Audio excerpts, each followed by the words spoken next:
Hello everyone, welcome back to Krislo knowledge. आज हम बात करेंगे prokaryotic cell and eukaryotic cell के बारे में। ठीक है, पी से क्या याद रखोगे? पुराना। पुराना मतलब ट्रेडिशनल। ट्रेडिशनल मतलब जिसमें डेवलपमेंट कम हो। यूकार्योटिक मतलब डेवलपमेंट ज़्यादा हो, नया हो, उसको बोलेंगे यूकार्योटिक। याद रखने का तरीका बता रही हूँ। प्रो का मतलब ही ट्रेडिशनल होता है। ठीक है, सबसे पहले हम इसके डायग्राम को देखते हैं, फिर समझने की कोशिश करते हैं। और इसमें मैंने एमसीक्यूज भी डाले हैं। ठीक है, ये है प्रोकार्योटिक सेल का डायग्राम और ये है यूकार्योटिक सेल का डायग्राम। अब सबसे पहले हम देखते हैं, हमने 5 किंगडम्स पढ़ी होती है ना। 5 किंगडम जो होती हैं, Monera, Protista, Animalia, fungi, Plantae. ठीक है, इन किंगडम से अगर हम 4 की बात करें, ये 4 जो होती है ना, ये होती है यूकार्योटिक। तो इनमें से एक ही होती है जो प्रोकार्योटिक होती है। इसको याद रखने का सिंपल ट्रिक बता देती हूँ मैं आपको। MP मध्य प्रदेश से याद रखो। M for Monera, P for prokaryotic. जो मोनेरा है वो प्रोकार्योटिक है। ठीक है, MP से याद रखो इसे। बाकी जो है प्लांटे हो गया, एनिमिलिया, फंगाई और प्रोटेस्टा, ये क्या है? यूकार्योटिक सेल्स हैं। आपको डिफरेंस क्लियर हुआ? अब इसमें देखो, अब ये प्रोकार्योटिक सेल को आप देखो, इसमें क्या है? ये प्लाज्मा मेम्ब्रेन तो है, पर आपको कोई न्यूक्लियस दिख रहा है इसमें? या न्यूक्लियस मेम्ब्रेन दिख रही है कुछ? या बाकी ये जो सेल वॉल हैं, ये राइबोसोम हैं, इनको डिफ्रेंशिएट कर पा रहे हो आप कि कहाँ पे है? नहीं कर पा रहे ना, क्योंकि ये organelle bound, nucleus bound membranes नहीं होती इनमें। अब इसमें देखो आप, ये माइटोकॉन्ड्रिया, आपको डिफ्रेंशिएट कर पा रहे हो ना कि ये माइटोकॉन्ड्रिया है, ये साइटोप्लाज्म है। इसमें साइटोप्लाज्म, सेल वॉल, राइबोसोम सब हमें डिफ्रेंशिएट नहीं कर पा रहे हैं हम उसको, पर इसमें कर पा रहे हैं। छोटे छोटे ऑर्गेनेल्स जो है ना, इनको हम डिफ्रेंशिएट कर पा रहे हैं। क्यों कर पा रहे हैं? क्योंकि इसमें न्यूक्लियस बाउंड मेम्ब्रेन है। एक मेम्ब्रेन है जो इनको अलग सेपरेट कर रही है। लास्ट में एक लेयर है, ठीक है, पर इसमें नहीं है, इसलिए हम इनको डिफ्रेंशिएट नहीं कर पा रहे। ये हैं फीचर्स, ये है प्रोकार्योटिक, ये है यूकार्योटिक। अब सेल टाइप देखते हैं। प्रोकार्योटिक सेल टाइप कैसा होता है? इसका एग्जाम्पल, सबसे पहले एग्जाम्पल याद रखो। इसमें ना बैक्टीरिया याद रखो, बैक्टीरिया और साइनोबैक्टीरिया। ठीक है, प्रोकार्योटिक में क्या है? BP बढ़ गया, BP प्रोकार्योटिक बैक्टीरिया। यूकार्योटिक में सभी आ जाते हैं, प्लांट, फंगाई, ये 5 किंगडम जो मैंने बताई। अब सेल टाइप कैसा होता है? इनका क्या होता है? प्रोकार्योटिक यूनिसेलुलर होता है। ठीक है, एक ही सेल टाइप्स होती है, यूनिट मतलब सिंगल। और यूकार्योटिक में क्या होता है? मल्टी सेलुलर, यूनिसेलुलर दोनों हो जाते हैं। ठीक है, न्यूक्लियस देखें, अभी हमने उसमें डायग्राम में देखा था, न्यूक्लियस नहीं था ना, न्यूक्लियस बाउंडेड। जैसे देखो, फिर से देखो, ये न्यूक्लियस दिख रहा है आपको, और ये न्यूक्लियस के बाहर एक न्यूक्लियस मेम्ब्रेन है, पर इसमें दिख रहा है आपको? नहीं दिख रहा ना, तो इसमें यही डिफरेंस है। तो इसमें क्या है? न्यूक्लियस एब्सेंट है। प्रोकार्योटिक में क्या है? न्यूक्लियस एब्सेंट है। यूकार्योटिक में प्रेजेंट है। DNA की शेप देखो, प्रोकार्योटिक सर्कुलर होगा, ठीक है, यूकार्योटिक लीनियर होगा। अब ऑर्गेनेली देखो आप, ऑर्गेनेली में क्या है? अब आपको इसमें तो दिख रही है ना कि ये है, ये है, पर इसमें आप डिफ्रेंशिएट नहीं कर पा रहे हो। तो इसमें क्या डिफरेंस आ गया? जो ऑर्गेनेलीज है ना, वो नॉट मेम्ब्रेन बाउंडेड। प्रोकार्योटिक में क्या है? उनके बाहर एक मेम्ब्रेन नहीं है जिससे कि हम उनको डिफ्रेंशिएट कर पाएँ, पर इसमें मेम्ब्रेन बाउंड न्यूक्लियाई होती है।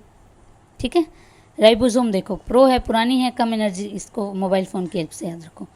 अब पुराना फ़ोन है, उसकी स्पेस कम होगी, नए फ़ोन उसी रेट में जो आ रहे हैं उसमें स्पेस ज़्यादा होता। ठीक है, तो इसमें स्पेस कम है, मतलब राइबोसोम कम है, 70S, इसमें 80S है। अब सेल वॉल बताओ। सेल वॉल मैंने आपको बताई थी कि 3 जगह पाई जाती है, एक तो प्लांट में, एक फंगाई में और एक बैक्टीरिया में। ठीक है, बैक्टीरिया का बताओ कौन सी होती है cell wall?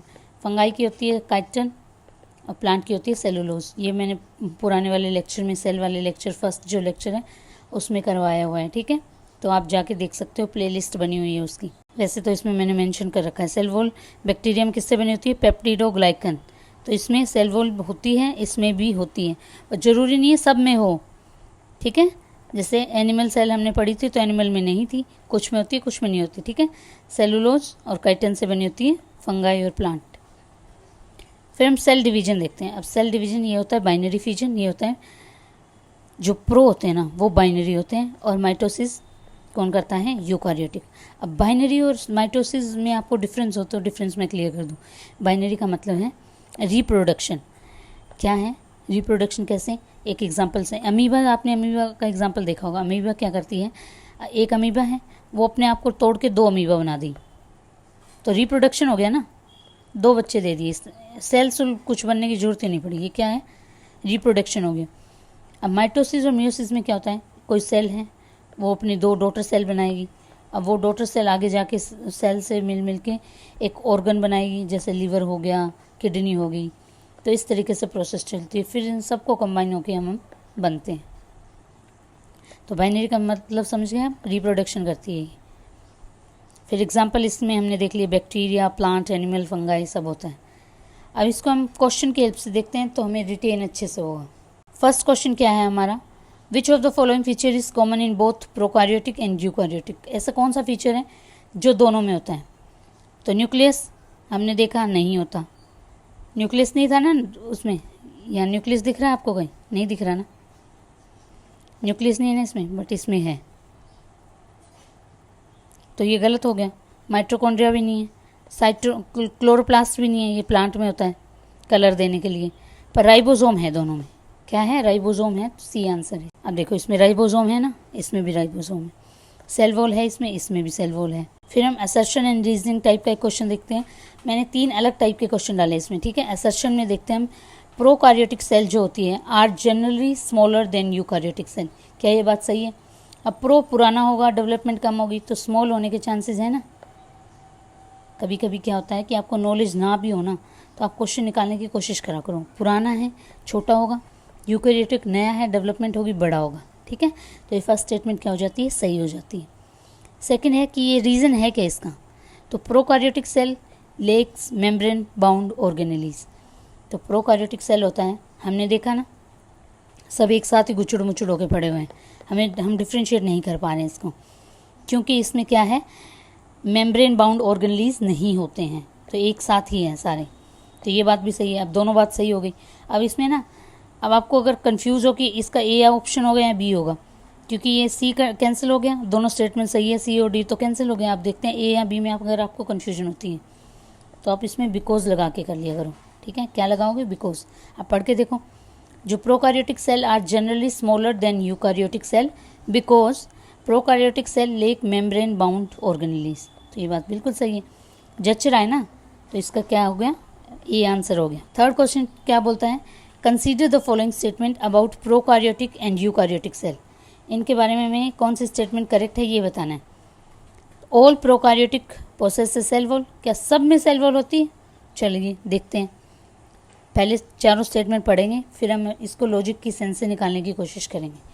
Eukaryotic cell are always multicellular, तो देखो ऑलवेज आ गया, तो ये स्टेटमेंट गलत होगी। अभी हमने पढ़ा था कुछ यूनिसेलुलर होते हैं, कुछ मल्टी सेलुलर होते हैं, सेकंड स्टेटमेंट कैंसिल हो गई, सेकंड को काट दो, फर्स्ट एंड लास्ट डी गया, ए और डी कैंसिल हो गया।